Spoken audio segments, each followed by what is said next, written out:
Hi எல்லாரும் எப்படி இருக்கீங்க? ஸோ இன்க்ரீஸ் யுவர் வால்யூம் இல்லாட்டி வேர் ஹெட்ஃபோன்ஸ். இது general reading, take whatever resonates and leave the rest. So இதில் வந்து ரொம்ப அட்வான்ஸ்டாக போயிட்டுருக்காங்க இந்த குரூப்பில் இருக்கிறவங்க. அதாவது அவங்க ஆக்ஷன் எடுக்கிறாங்க, அவங்களுக்கான ஒரு கோல் செட் பண்ணியாச்சு. ஸோ அது ஒரு ஃபேமிலி லைஃப், அதாவது அவங்களுக்கு பொறுத்த வரைக்கும் எது வந்து செட்டில்மெண்ட்டு, எது கிடச்சா அவங்க நிம்மதியாக இருப்பாங்க, அதை நோக்கி போக ஆரம்பிச்சிருக்காங்க. ஸோ ரிலேஷன்ஷிப் எல்லாமே கை கூடுது, அப்புறம் கை காசும் நிற்கிது, அதுக்கான எஃபர்ட்டும் அவங்க போட்டுட்ருக்காங்க. அதுக்கப்புறம் பேலன்ஸாகவும் இருக்காங்க. ஸோ அந்த ஈகோ இல்லாமல், பார்ட்னர்ஷிப்னா அதுக்கு ஈகோ இல்லாமல் இருக்காங்க. அதுக்கப்புறம் நம்ம வந்து ஏதாவது ஆஃபர் பண்ணால் தான் நம்மளுக்கு ஏதாவது கிடைக்கும் அப்படின்ற மாதிரி ஒரு mind settle like the taking actions and அவங்க மேலே அவங்களுக்கு இருக்கிற அந்த ரிலேஷன்ஷிப். இப்போ வந்து டெய்லி ரொட்டீன், செல்ஃப் கேர் இருக்கு இல்லையா? ஸோ அதெல்லாம் வந்து அவங்க ரொம்ப ஷார்ப்பாக பார்த்துக்கிட்டு இருக்காங்க. ஆனாலும் வந்துட்டு ஒரு சைடில் ஒரு பயம் இருக்குது. ஒரு வேளை தப்பாக போயிடுச்சுன்னா என்ன பண்ணுறது அப்படின்ற மாதிரியும், ஒரு சில இடத்துல ஒரு சில பேருக்கு வந்துட்டு அந்த லிமிட்டேஷன்ஸை வந்து தடுக்குது தான். அவங்க வந்து அவங்க இப்போ சொல்கிறது கரெக்ட் அப்படின்ற மாதிரி யோசிக்கிறதா இருக்கட்டும், இல்லை எனக்கு தப்பாக நடந்துருச்சுன்னா என்ன பண்ணுறது, என்னால் தாங்கிக்க முடியாது அப்படின்ற மாதிரி ஒரு விஷயம் இருக்கட்டும். நான் இவங்களுக்கு இவ்வளோ எஃபர்ட் போடுறேன், இந்த ஒரு ப்ராஜெக்ட் நான் இவ்வளோ எஃபர்ட் போடுறேன், ஸோ அதுக்கு வந்து எனக்கு கிடைக்குமா கிடைக்காதான்ற அந்த செல்ஃப் டவுட் தான், திரும்ப செல்ஃப் தான் போயிட்டுருக்கே தவிர இது எக்ஸ்டர்னல் கிடையாது. ஸோ நிறைய பேர் வந்து அதை ஜெயிச்சுட்டு வந்துட்டுருக்காங்க, ஒரு சில பேர் வந்து அதிலேயே மாட்டிகிட்டு இருக்காங்க. அதுக்கப்புறம் எனக்கு வந்து இந்த காசு இருக்கிறவங்க, ஸோ ஒரு இன்னொரு கலெக்டிவ் எப்படி யோசிக்கிறாங்கன்னா, காசு இருக்கிறவங்க கிட்ட தான் ஜஸ்டிஸ் எல்லாம் இருக்கும். அவங்களுக்கு தான் இந்த எல்லாமே வந்து தலை வணங்கும். நாம வந்து எவ்வளோ நல்லவங்களா இருந்தாலும் நம்மளுக்கு அது கிடைக்காது. அப்போ கெட்டவனா இருந்தால் மட்டும்தான் நம்மளுக்கு நாம சந்தோஷமா இருக்க முடியும். ஸோ எல்லாத்துக்குமே வந்து பவர் அண்ட் அத்தாரிட்டி தான் தேவை. இந்த பவர் அண்ட் மணி அதுதான் தேவை. அதை நோக்கி போக ஆரம்பிச்சிருக்காங்க. ஒரு சில பேர் வந்துட்டு ஓகே நம்ம பேலன்ஸ் பண்ணலாம், இப்படி பேலன்ஸ் பண்ணிக்கலாம், நம்ம ப்ரொஃபஷனல் பர்சனல் லைஃப் இல்லாட்டி அவங்களுக்கு என்ன கேட்டகரிஸ் இருக்கோ அதை நம்ம பேலன்ஸ் பண்ணிட்டு போகலாம் அப்படின்ற மாதிரி அவங்க இருக்காங்க. அதுக்கப்புறம் அவங்களுக்கு வந்து இப்போ ரொம்ப சந்தோஷமாக இருக்குது. ஏன்னா இப்போ அவங்களுக்கு கிளாரிட்டி கிடச்சிருச்சு. இவ்வளோ நாள் கிளாரிட்டி கிடைக்கல, நம்ம தப்பாக போயிடுவோமோன்ற பயத்தில் இருக்காங்க. அப்புறம் இப்போ கிளாரிட்டி கிடைச்ச உடனே ஓகே பேலன்ஸ் பண்ணிவிட்டு மூவிங் அஹெட் அப்படின்ற மாதிரி. பட் அவங்களுக்கு வந்து அன்ஹீல்டு வெர்ஷன் இருக்குது. ஸோ அது அவங்கள அப்பப்போ வந்துட்டு எவ்வளோ பாசிட்டிவாக அவங்க இருந்தாலுமே வாட் இஃப் அப்படின்ற ஒரு பேட் அந்த என்ன சொல்கிறது, அந்த லிங்கரிங் ட்ராமா வந்து it is coming out, trigger ரெஸ்பான்ஸாக வருது. அது அவங்களுக்கே தெரியுது. ஸோ அது அவங்க வந்து இது அந்த healing process. So it's not going to be permanent, அது போயிடும். ஹீலிங் ப்ராசஸ் அந்த இதில் தான் இருக்காங்க. So everything is fine. அப்புறம் ஒரு இதுக்கான கைடன்ஸ் என்ன அப்படின்னு சொல்லி பார்க்கும்போது டிஃபிகல்ட்டாக தான் இருக்கும். நீங்கள் போகிற பாதை இப்போ தான் ஆரம்பிச்சிருக்கு, இன்னும் நிறையா இருக்குது. அதுக்கு நீங்கள் தயாராக இருக்கணும். டிஸ்கம்ஃபர்ட்டை தாண்டி தான் க்ரோத்து கிடைக்கும். அதுக்கப்புறம் this is not the dead end, அதாவது கல்யாணமோ இல்லை வந்து அதை தாண்டி அவங்க யோசிக்க மாட்டேங்கிறாங்க நிறைய பேர். ஓகே அதை தாண்டி வந்துட்டு இருக்குது, ஒரு வாழ்க்கை இருக்குது. இல்லை கல்யாணத்துக்கு அப்புறம் வந்து ஃபினான்ஷியலாக அவங்க என்ன பண்ணணும், while being married what should they do to improve themselves, அது அங்கே இல்லையே. கல்யாணம் ஆயிடுச்சுன்னா எல்லாம் முடிஞ்சு, ஐம் செட்டில்ட், ஐம் டன், நான் இப்போ பண்ணுறதே பண்ணிட்டு போகிறேன். இப்போ வந்துட்டு நான் ஜாப் இருக்குது, இந்த ஜாப்லேயும் நான் உட்காந்துட்டு போகிறேன், ரிஸ்க்கே எடுக்க மாட்டேன். Because I have a family to feed, I have a family, I have to be responsible அப்படின்ற மாதிரி அங்கேயும் நின்றுக்கிறாங்க. மென் அண்ட் உமன் அவங்களுக்கு வந்து அதை தாண்டி போக முடியல. மேரேஜ் வந்து ஒரு டெட் எண்டாக மாறிடுது. ஏன்னா அவங்களோட லிமிட்டேஷன்ஸ் அவங்க மைண்டில் அப்படி செட் பண்ணியிருக்காங்க. ஸோ மறுபடியும் அதுதான் அங்கே தான் நிற்கிது. அப்புறம் எல்லாருமே வந்து இங்கே ஒரு யாத்திரை மாதிரி தான் வந்திருக்கோம். Okay it's a long journey. Okay so இதை வந்துட்டு நீங்கள் தான் அதை டெட் எண்ட் வச்சுக்கிறீங்க அப்படின்ற மாதிரியும், you have to get that experience. ஒரு சில எக்ஸ்பீரியன்ஸ் உங்களுக்கு கிடைக்கணும். நிறைய பேர் இதில் எக்ஸ்பீரியன்ஸாக இருக்கீங்க, அதாவது ஒரு மெச்சூரிட்டி இருக்குது, இமோஷனல் மெச்சூரிட்டி எல்லாமே இருக்குது. ஸோ வந்து இதுக்கப்புறம் என்னடா பண்ணிட போகிறாங்க அப்படின்ற மாதிரி ஒரு இதில் இருக்காங்க. But too much ego is also, நான் தான் பெருசுன்ற மாதிரி இருக்க வேண்டாம். சம்டைம்ஸ் இப்படி வந்துடும். பட் நம்மளாடி சொன்ன மாதிரி ரப்பர் பேண்ட் அதை ஞாபகம் வச்சுக்கோங்க. Come back to your normal position with whatever normal means to you. So வந்துட்டு இந்த ஈகோனஸ் இல்லாமல் பார்த்துக்கணும். நம்ம எப்படியெல்லாம் நம்மளோட இடத்த வந்து நம்ம என்ன சொல்கிறது, ஒரு ஃப்ளோவாக போகலாம், இன்னும் எப்படியெல்லாம் இம்ப்ரவைஸ் பண்ணலாம் அப்படின்ற மாதிரி பார்க்கணும். அப்படின்ற மாதிரியும் உங்களுக்குள்ளே ஒரு போர்ட்டல் ஓப்பன் ஆகுது அப்படின்ற மாதிரி சொல்லியிருக்காங்க. ஸோ உங்களோட பெர்ஸ்பெக்டிவ் மாறும்போது உங்களை சுற்றி இருக்கிற எல்லாமே மாறும். ஃபஸ்ட்டு வந்துட்டு ஒருத்தவங்களை தப்பாக பார்த்துருப்போம், இல்லை தப்பாக பேசியிருப்போம், அவங்களோட என்ன இதில் வந்து பேசுகிறாங்கன்னு நம்மளுக்கு தெரிஞ்சிருக்காது. பட் வந்துட்டு நம்மளுக்கு ஒரு எக்ஸ்பீரியன்ஸ் வந்த உடனே அவங்க ஏன் அப்படி பண்ணாங்க, where are they coming from அப்படின்ற மாதிரி we can change our perspective. Okay இதனால தான் அப்படின்ற மாதிரி. நம்மளுக்கு சின்ன வயசில் பிடிச்ச விஷயங்கள் இப்போ பிடிக்காம போகலாம் இல்லையா? ஸோ அந்த மாதிரி it is a change in perspective, அவ்வளோதான். அதுக்கு நீங்கள் அலோவ் பண்ணணும். அதுக்கான போர்ட்டல் வந்து ஓப்பன் ஆகிட்டுருக்கு. ஸோ அதுக்கு நீங்கள் வந்து லிமிட் பண்ணிகிட்டே இருக்கக்கூடாது. எனக்கு இப்படி தான் இருக்க சொல்லியிருக்காங்க, எனக்கு முன்னாடி இருந்தவங்களும் இப்படி தான் இருந்திருக்காங்க, நானும் இப்படி தான் இருப்பேன் அப்படின்னா அங்கேயே நிற்க வேண்டியது தான். எந்த ஒரு முன்னேற்றமும் இருக்காது. Okay, there will be stagnant energy. அப்புறம் அப்படியே வந்து உங்களுக்கு அந்த மோட்டிவேஷனெல்லாம் கம்மியாயிட்டு எந்த ஒரு இம்ப்ரூவ்மெண்ட்டுமே இல்லையே. ஸோ எல்லாமே நல்லா தான் நடந்துருச்சுன்னா அப்போ வந்து அலுத்து போயிடும். அதாவது பழக பழக பாலும் புளிக்கும்னு சொல்லுவாங்கல்ல, அந்த மாதிரி ஏதாவது ஒரு அப் அண்ட் டவுன் இருந்தால் தான் வந்துட்டு அந்த வாழ்க்கையே நல்லாயிருக்கும். ஸோ அதுதான் இங்கே சொல்லியிருக்காங்க. நிறைய மிஸ்டிக்கல் திங்ஸ் வந்துட்டு உங்களை சுற்றியும் உங்களுக்குள்ளேயும் நீங்கள் உணர்வீங்க. இன் ட்ரீம்ஸ் ஆர் மெசேஜஸ், மேனிஃபெஸ்டேஷன்ஸ் டக்கு டக்குன்னு நடக்கிறது, நீங்கள் ஆசைப்பட்டது டக்கு டக்கு நடக்கிறது, அப்புறம் ப்ரீமானிஷன் நடக்க போகிறத முன்னாடியே சொல்கிறது, அப்புறம் வந்துட்டு நிறைய சைக்கிக் எபிலிட்டிஸ் வந்து அப்கிரேட் ஆகிறது, உங்களுக்கே தெரியாது இப்படிலாம் ஒரு விஷயம் இருக்குது, இட்ஸ் அ திங் அப்படின்ற மாதிரி உங்களுக்கு தெரியாது. இப்போ கிளார் ஆடியன்ட்டுன்னு எடுத்துக்கோங்களேன், வந்து காதில் பேசுகிறாங்க அப்படின்னு சொன்னால் யாருக்குமே அது புரியாது. ஏன்னா psychic after evaluating your self in a scientific வே அதில் எந்த ப்ராப்ளமும் கிடையாது அப்படின்ற பட்சத்தில் அப்புறம் வந்துட்டு நீங்கள் சைக்கிக் எபிலிட்டிஸ் தேடி பாருங்கள். நிறைய பேர் வந்துட்டு அவங்களோட அந்த ஹார்மோனல் சேஞ்சஸ்ஸு, அதுக்கப்புறம் அவங்களோட பாடியில் வந்துட்டு சம் கைண்ட் ஆஃப் இல்னஸ், அது வந்து அவங்களுக்கே தெரியாது. மென்டல் இல்னஸ் ஒரு இமோஷன் சம்திங் இல்னஸ் இருக்கும். ஸோ அதை வந்து அவங்க சரியாக கிளாரிஃபை பண்ணாமல் அவங்க வந்து ஸ்பிரிச்சுவலாக குதிச்சிருவாங்க. ஸோ அது வந்து காதில் பேசுகிறதெல்லாம் வந்து இட் இஸ் ஸ்பிரிச்சுவல். அப்போ வந்து என்கிட்ட சைக்கிக் எபிலிட்டிஸ் இருக்குது. அப்போ வந்து அவங்க வந்து ஹிஸ்டரியா அந்த மாதிரி வந்து இல்யூஷன் அந்த மாதிரி போயிடுவாங்க. ஸோ அதுவுமே நம்ம வந்து இங்கே பார்க்கணும். ஓகே, காதில் பேசுகிறது எல்லாமே வந்துட்டு சைக்கிக் எபிலிட்டின்னு சொல்ல முடியாது. அதுக்கான கிளாரிஃபிகேஷன் வந்துட்டு உங்களுக்கு கிளியாரிட்டி இருக்கணும், அவேர்னஸ் இருக்கணும். ஓகே, அதுவும் தெரிஞ்சுக்கணும். அதுக்கப்புறம் நிறைய மிஸ்டிக்கல் போர்ட்டல்ஸ் ஓப்பன் ஆகுது அப்படின்ற மாதிரி சொல்லியிருக்காங்க. அப்புறம் உங்களையே நீங்கள் வந்து வேறு ஒரு இடத்துல பார்க்குறீங்க, ஆனால் அது நீங்கள் கிடையாது, ஆனால் அதுவும் நீங்கள் தான். லைக் பேரலல் டிமென்ஷன்ஸு, அப்புறம் வந்துட்டு பேரலல் யூனிவர்சஸ், அதில் வந்துட்டு இங்கே உங்களோட வாக்கிங் லைஃப்பில் யாரில் உயிரோடு இருக்காங்களோ அவங்கெல்லாம் அந்த லைஃப்பில் உயிரோடு இருக்க மாட்டாங்க. ஸோ அப்படியே உல்ட்டாவாக இருக்கும். அப்புறம் வந்துட்டு நீங்கள் டிஃப்ரெண்ட் ஜெண்டரில் இருக்கலாம், இல்லாட்டி உங்கள் ஃபேஷியல் அது வந்து கொஞ்சம் ஸ்லைட் டிஃப்ரென்ஸ் இருக்கலாம். உங்களோட தாட்ஸ் அண்ட் ஃபீலிங்ஸ் எல்லாமே அந்த டிமென்ஷனில் வேறு மாதிரி இருக்கலாம். ஸோ நீங்கள் எடுக்கிற டிசிஷன்ஸு உங்களோட மைண்ட் செட் எல்லாம் தான் வந்துட்டு உங்களோட ரியாலிட்டி இது பண்ணும். அண்ட் நிறைய கான்ட்ரவர்சி கேள்விப்பட்டிருப்பீங்க. Conspiracy, okay, not controversy, it's conspiracy. அது வரை இது வேறு. ஓகே, ஸோ கான்ஸ்பிரசி தியரிஸ்ட் பிரகாரம் 2012 2020 லைக் 2 ஷிஃப்ட்ஸ் நடந்திருக்கு. ஒன்று 2012 இல்லாட்டி 2020. ஸோ 2012 வந்துட்டு they were telling everybody that the earth is going to be gone, like every human is going to go extinct அந்த மாதிரிலாம் சொல்லிட்டு இருந்தாங்க. Actually what if it has already happened and we are like in a different reality. அந்த reality already நடந்துருச்சு and we are in the different reality அப்படின்ற மாதிரி. Okay, the same thing goes for 2020. You get the idea, right? So உங்களுக்கான ரியாலிட்டியை நீங்கள் choose பண்ணிக்கலாம் அப்படின்ற மாதிரி சொல்லியிருக்காங்க. அண்ட் தேர் இஸ் நோ எண்டே இல்லை. ஓகே, அது வந்து உங்கள் மைண்டில் எண்டு அவ்வளோதான் முடிஞ்சு அப்படின்னு நினச்சிங்கன்னா முடிஞ்சுது. ஆனால் முடியல, இன்னும் நான் வந்து இம்ப்ரூவைஸ் பண்ணிப்பேன், எனக்கானதை வந்து நான் அடைஞ்சே தீருவேன், என்னோடய கோல்ஸ் ரொம்ப ஸ்ட்ராங், என்னோடய டெட்டர்மினேஷன் ரொம்ப ஸ்ட்ராங், என்னோடய வில் பவர் இருக்குது எனக்கு அப்படின்ற மாதிரி உங்களுக்கு அந்த எஃபர்ட்டு நீங்கள் சைடில் போட்டுட்டு தான் இருக்கணும். சும்மா அப்போ சொல்லிட்டு மட்டும் இருந்தால் பத்தாது, you have to make the efforts.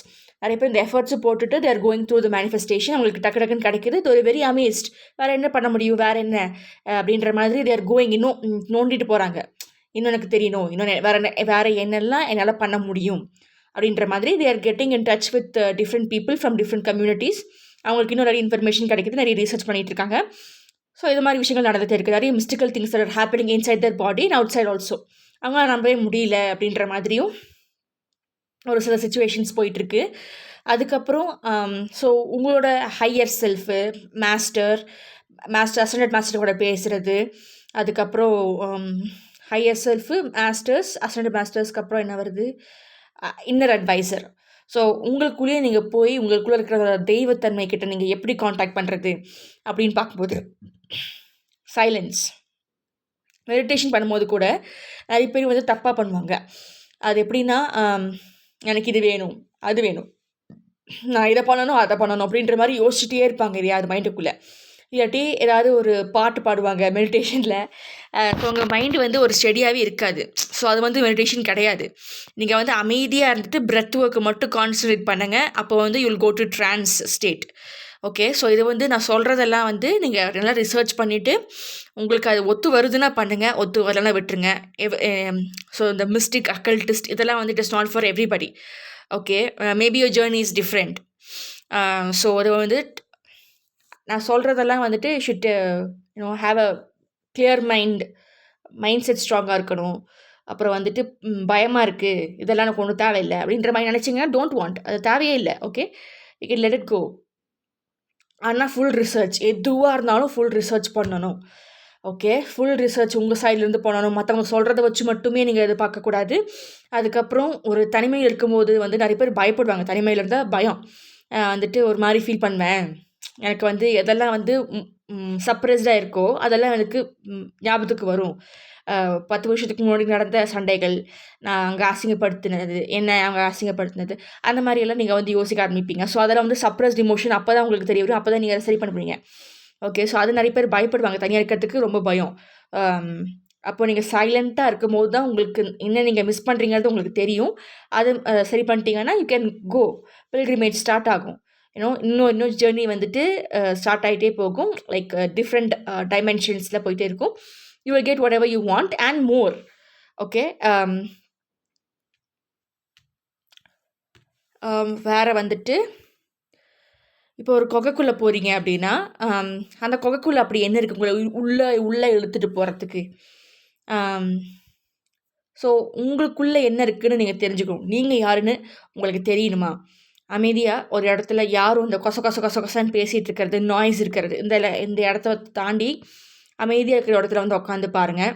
Meditate பண்ணுங்கள். ஒரு கைடன்ஸ். ஓகே. அப்போ தான் வந்துட்டு நீங்கள் யாருன்றது உங்களுக்கு புரியும். உங்கள் கெப்பாசிட்டி என்னென்னு உங்களுக்கு தெரியும். இந்த சேட்ரிங் ஆஃப் நாய்ஸஸ் அதிலலாம் வந்துட்டு உங்களுக்கு எதுவுமே தெரியாது. லைக் அதோட வந்து இல்யூஷனோடு சேர்ந்து போகிற மாதிரி தான் உங்களுக்கு யூ வில் ஃபீல். ஆனால் வந்து சைலண்டாக இருக்கும்போது தான் நீங்கள் யார், எதுக்கு வந்திருக்கீங்க, ஏன் அப்படின்றத அந்த நிறைய உங்களுக்கான உள்ள கேள்வி இருக்கும்ல, எதுக்கு, ஏன், எல்லாத்துக்கும் ஆன்சர் கிடைக்கும். Okay, your journey has just begin. This is not the end. And நீங்கள் எண்டுன்னு நினச்சிட்டிங்கன்னா எண்டு தான். Everything is in your hand. இது நிறைய பேருக்கு பயம் வரும். என்னது எல்லாத்துக்கும் வந்து நம்ம மற்றவங்கள சொல்லுவோம், எக்ஸ்டர்னல் தான், கடவுள் சொல்லுவாங்க, அப்புறம் வந்துட்டு காலம் நேரம் சொல்லுவாங்க, அப்புறம் ரிலீஜியம், இந்த கேஸ்ட் அப்படி இப்படிலாம் சொல்லுவாங்க. இவ்வளோ ரீசன்ஸ், எக்ஸ்டர்னல் ரீசன்ஸை வந்து நம்ம ப்ளேம் பண்ணுறதுக்கு இது நம்மளுக்கு இது தேவைப்படுது, ஆனால் நடக்காததுக்கு இதுதான் காரணம், இது மட்டும் சரியாக இருந்தால் நான் பண்ணிக்குவேன் அப்படின்ற மாதிரி நிறைய ப்ளேம்ஸ் வந்து எக்ஸ்டர்னலாக சொல்லுவாங்க. ஆனால் சொல்ல முடியாது. ஏன்னா எல்லாமே உங்களுக்குள்ள தான் இருக்குது. அது நீங்கள் உணர ஆரம்பிப்பீங்க. ஸோ உங்கள் பவர் பார்த்தே நீங்கள் பயப்பட ஆரம்பிப்பீங்க. இதுக்கு முன்னாடி பவர்னால் என்ன, அதெல்லாம் ஒன்றும் கிடையாது, மனுஷன் வந்துட்டு மனுஷன் தான், கடவுள் சொல்கிறது தான் எல்லாம் நடக்கும் அப்படின்ற மாதிரி கடவுள் மேலே எல்லா பழையும் போட்டுட்டு இருந்தாங்க. இப்போ வந்துட்டு நிறைய பேருக்கு அவங்களுக்கு தெரிய ஆரம்பிக்குது, ஓகே நம்மளுக்கு தான் அந்த பவர் இருக்குது, நாம தான் கடவுள், நம்மளுக்குள்ளேயும் அந்த கடவுள் எனர்ஜி இருக்குது. ஸோ வந்துட்டு நம்மளால் எல்லாமே பண்ண முடியும், எல்லாமே நம்ம கையில் தான் இருக்குது அப்படின்னு சொன்ன உடனே அவங்களுக்கு பயம் வந்துடும். அவங்க பவர் நினச்சி, அவங்களோட கெப்பாசிட்டி நினச்சி அவங்க வந்துட்டு பயப்பட ஆரம்பிச்சிருவாங்க.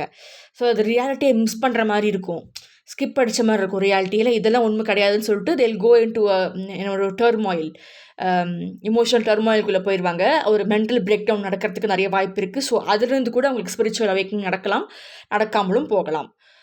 ஓகே, ஸோ இதுதான் நிறைய பேருக்கு எனர்ஜியாக இப்போதைக்கு இருக்குது. இன்றைக்கான எனர்ஜி இதுதான். எதுக்கும் இதில் இருக்கிற எல்லாத்தையும் வந்துட்டு கைடன்ஸ் கார்ட்ஸ் என்ன சொல்கிறாங்க அப்படிங்கிறத பார்த்துருவோம்.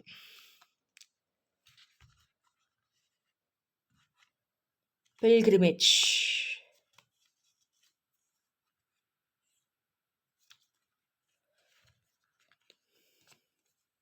இல்லை, ஃபஸ்ட்டு வந்துட்டு டெட் எண்டுன்னு சொல்லியிருக்காங்க இல்லையா? ஸோ அதுக்கு என்னன்னு சொல்லி பார்த்துடலாம்.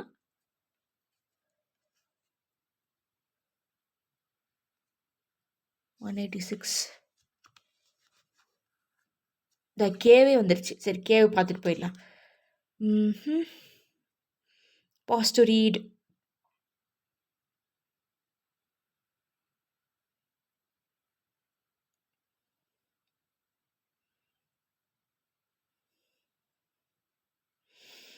நம்மளோட இந்தியாவில் மட்டும்தான் வந்து இப்போ தான் அது புது ஒரு விஷயமா இருக்குது, ரிட்ரீட்டுன்னு சொல்லுவாங்க.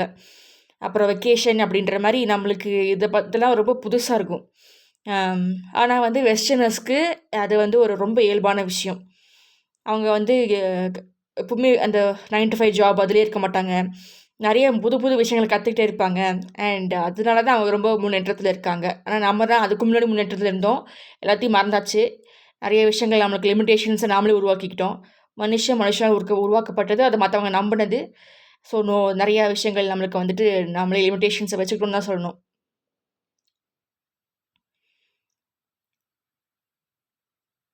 Okay, next 186.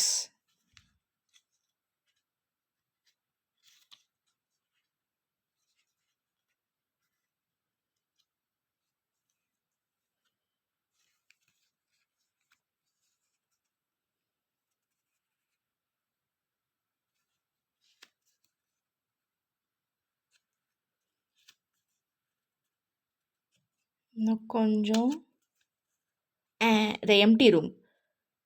ஓகே, ஸோ இதையும் பார்த்துருவோம்.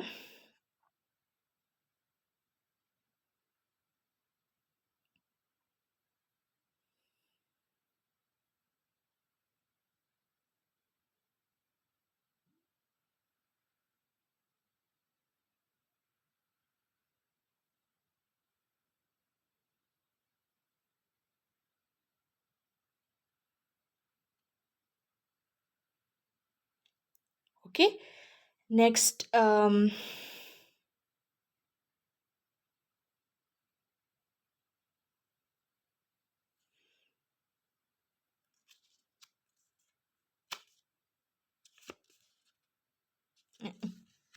இன்னும் ரொம்ப முன்னாடி போயிடுது, இல்லாட்டி ரொம்ப பின்னாடி போயிட வேண்டியது. இது என்னையா இன்னைக்கு கொஞ்சம் ரொம்ப இழுக்குது. I know. கிடச்சிச்சு. Dead end. Contrary to what the name implies, dead end is very much alive. It's a force that stops us from moving forward as planned. It is thick, dense, and uncompromising. A wall beyond all walls. With every bramble, thorn, and stone, it simply states, "No more child." You have reached the last page of this chapter. It is natural to resist this resistance and struggle even harder to make our own way, to prove a point, to hold on to what was. In this way, we fight with life itself. From mystic perspective, the end you face is very much a beginning. So there are no endings, just new beginnings. There are doors opening all around you. It is not the one you planned on walking through. If you're honest and courageous enough to accept, adjust, and adapt, the dead end becomes known as life's beginning. Okay? I hope you got your guidance. Thank you for watching. Love and light bless be. And don't forget to subscribe, like, share, comment, and push the notification button for more such amazing videos. Thank you again.